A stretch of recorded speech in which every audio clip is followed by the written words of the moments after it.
Hello guys, for today's video gumawa ako ng pastillas Graham ball. Wow! So yan guys, first processing ko, ang ginagawa ko talaga ay gumawa muna ako ng 2 kilong skim milk pastillas ang ginawa ko niyan. Okay.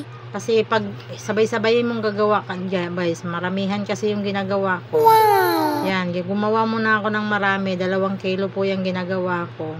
Tapos bilog-bilugin ko yan lahat. Pag marami na, nakalagay din siya sa may powder din siya para hindi siya magdikit-dikit. So kailangan yung texture niyan guys.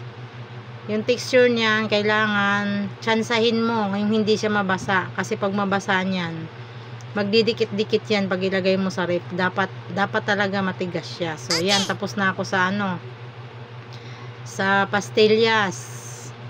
Ang ginawa ko namang process, yung paggawa naman ng Graham, crushed Graham naman, Graham ball, para ibabalot ko doon sa pastillas. So ang pag-process ko namang paggawa niyan guys, ayan, niluluto ko yung condense at saka evap para hindi siya madaling masira. Niluluto ko talaga, kaya nasa kawali yan. Ayan, unti lang muna nilagay ko kasi sinatsansa ko pa baka magbasa. Hindi ko naman talaga yan iubos. Yan, dinagdagan ko pa rin yan guys ulit, kasi kulang pa yan yung ganyan. Kailangan magbasa talaga, yung medyo siya, yung wet. Hindi naman masyadong basa, kasi pag masyado namang basa, yung ganyan yung dapat yung texture niya guys. Yung ganyan lang dapat ang texture niya. Hindi siya basa, hindi din siya matigas. Malambot lang siya. Ayan, nire-repa ko na. Yan yung mga nagawa kong pastillas ball. Marami yan guys. Ilalagay ko lang yan sa rep pagka kinabukasan, kasi pag may order, hindi naman masisira yan kasi luto naman yung gatas niyan.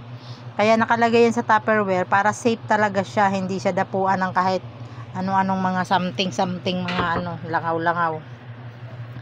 Yan, maghugas ka. Nagkamay lang ako diyan guys, pero malinis yung kamay ko. Naghugas ako ng kamay niyan.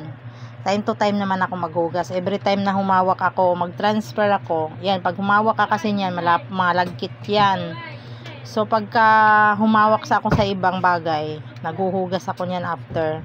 Ayan, pagbabalot ko niyan, yan, pisil-pisilin lang. Yung kamay ko guys, pasensyahan nyo na. Kasi kamay ng trabahante yan. Ever since na dati, ang dami kong mga ginagawa. Magbinta-binta talaga ako. Malungkot ako guys pag wala akong sariling kita. Dati, gumagawa ako ng pastillas. Naka-Tupperware din. Mahaba siya. Nagumagawa din ako ng mga social na pastillas. Gumagawa ako ng yung tawag nito, ang dami kong ginagawa dati. Kung ano na lang ang pinagagawa ko guys. Ayan, pulburon, gumagawa din ako dati ng pulburon. Ayan guys, naghugas muna ako ng kamay niyan. Transfer ko yan sa Tupperware na, yung lagayan niya transparent na Tupperware. Yung C3 na C3 na clamshell, dyan ko nilalagay yan, Tupperware na yan. Yan, nililipat ko pero naghugas ako ng kamay niyan ulit kasi yung lagkit nga yan. Yung videographer ko naman nahihirapan na sa akin. Ayan, transfer ko na yan guys. 15 pieces isang box, yun ang ginagawa ko niyan. Pero 15 pieces isang box, 100 lang. Dati guys, ang gawa ko niyan 12 pieces lang isang box, kasi sobrang lalaki yun. Ngayon, binago ko yung yung size niya. Tinama ko lang yun, yung pinakamaliit na sukat. Yung 1/2 na sukat ang pastillas ball. Tapos yung 1 cup yung yung tawag niyan, yung Graham, crushed Graham. Para magkasya siya dyan. Yun ang sukat ko talaga para 15 pieces. Kasi pag sobrang lalaki, mahirap ilagay. 12 pieces lang ang mailagay, kaya 15 pieces yan, kasi yun talaga ang kasya niyan. Inayos ko yung yung sukatan niya. Ganyan yun guys. Ayan, nilagay ko na lahat. 8 box lang nagawa ko niyan guys, kasi yung Yung iba, hindi ko pa natapos. Ang dami ko pang gagawin. Yan. Pahinga muna ako niyan. Tinapos ko lang yan. Kasi nilagyan ko ng label. Tapos nagpahinga lang ako konti. Balik na naman ako trabaho niyan. Kailangan kong tutapusin kasi yan eh. Gawa ng marami pa akong order. Bawal ang pitix-pitix. Kailangan tayo maghanap buhay. May extra income man lang tayo. Yan, 100 yung isang box. Nakagawa ko ng 8 box. May 800 na ako, guys. Yan. Sige lang, trabaho lang tayo ng trabaho. Alam mo dati, guys, nung hindi pa ako nagkasakit, ang dami kong ginagawang mga racket. Nagagawa rin ako ng salad, buko salad, binibinta ko. Kung ano-ano na lang pinagagawa ko. Pero minsan nag-iisip ako, bakit hindi ako yumaman? Siguro may kulang pa. Kaya ang ginagawa ko ng mindset ko ngayon, laban lang talaga. Kahit maraming problema, maraming pagsubok, laban lang. Walang imposible. Basta nagsisikap tayo, gumawa tayo ng patas at tama ang ginagawa natin. Wag lang tayong manlamang sa kapwa. Masaya na ako sa ginagawa ko kahit konti ang kita. Kahit napapagod ako, okay lang, nag-enjoy ako. At least nalilibang ako, guys, sa mga ginagawa ko. Hindi ako nangangapit bahay. Yan lang kinagkalibangan. Yung baga, binago ko yung mindset ko. Nag-focus ako sa paghahanap buhay. Hindi na ako nagpo-focus sa mga barkada-barkada, ganon-ganon. Wala akong napapala doon. Minsan pag may kausap ka pa, magkakaroon ka pa ng chismisan, makakapagsalita ka pa ng hindi maganda. So yan, mag-focus na lang tayo sa buhay natin, guys. Mag-isip tayo sa lahat ng mga somewhere there, mga people dyan. Mag-isip tayo ng pagkakakitaan. Hindi tayo mag-iisip ng buhay ng may buhay. Masarap kumita kaysa manira ng kapwa.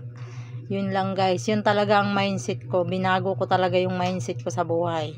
Kaya lahat ng mga pagkakakitaan ginagawa ko. Nagsisearch ako sa YouTube para matututo ako ng mga pagkakakitaan. Tsaka, sigempre, higit sa lahat, nananalangin talaga ako. Lagi ako nakasandal sa Panginoon. Humihingi ako ng tulong kung ano ang dapat kong gawin pagka meron kaming problema. Minsan kasi nahihirapan na tayo. Marami tayong pagdadaanan eh. Mga pagsubok. Minsan maranasan natin yung walang-wala tayo. Mangungutang tayo. Kasi pag nangungutang tayo, paikot-ikot lang yung cycle ng buhay natin eh. Mangungutang tayo ngayon. Pagka kumita ka, bayad ka na naman. So mag-isip na lang tayo ng pagkakakitaan natin. Para makatulong tayo sa mga pangangailangan natin. Hindi tayo mahihirapan.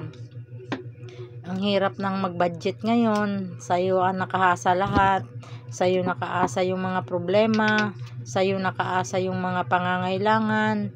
Ngayon, pagka umasa tayo sa utang, mababaon tayo sa utang, madagdagan yung utang natin, hindi tayo makakabayad. O, ayan, dumiskarte tayo. Kaya, guys, magiging inspirasyon ako sa inyo. Sana magiging inspirasyon ako sa inyo na dumiskarte tayo, hindi tayo dumagdagdag ng utang. Mag-isip tayo ng mapagkakakitaan. Marami po, guys, maraming makikitang marami tayong mapagkakakitaan. Kahit sa maliit lang na halaga ng puhunan, pwede tayong magsimula sa negosyo. Hindi pa man ako masyadong kumikita dito kasi itong mga ginagawa ko part-time lang naman eh. Kung kailan lang ako gusto, kasi hindi din ako pwedeng mag-focus-focus sa mapagod ako lagi. By order lang ako, guys. Ayan, nakagawa ako ng 8 box. Ang dami ko ng hugot sa inyo. Nakagawa ko ng 8 box siya, guys. May 300 na ako, pero actually nagawa ko niya nasa 10 box yan. Kaso lang itong Arian ko, yung anak ko, gusto niya talagang magbenta sa mga bata. Ayun, binibenta ko yung 2 box. Kasi masaya siya pag may kita siya, may binta siya, masaya siya. Kaya yun, pinibenta ko. Ayan na, yan yung 8 lang. Pero meron gagawin pa ako, guys. Marami pa akong order. Yan lang muna ang aking nagagawa ngayon. Maraming salamat sa suporta nyo, guys. Thank you for watching. God bless. God bless sa inyong lahat.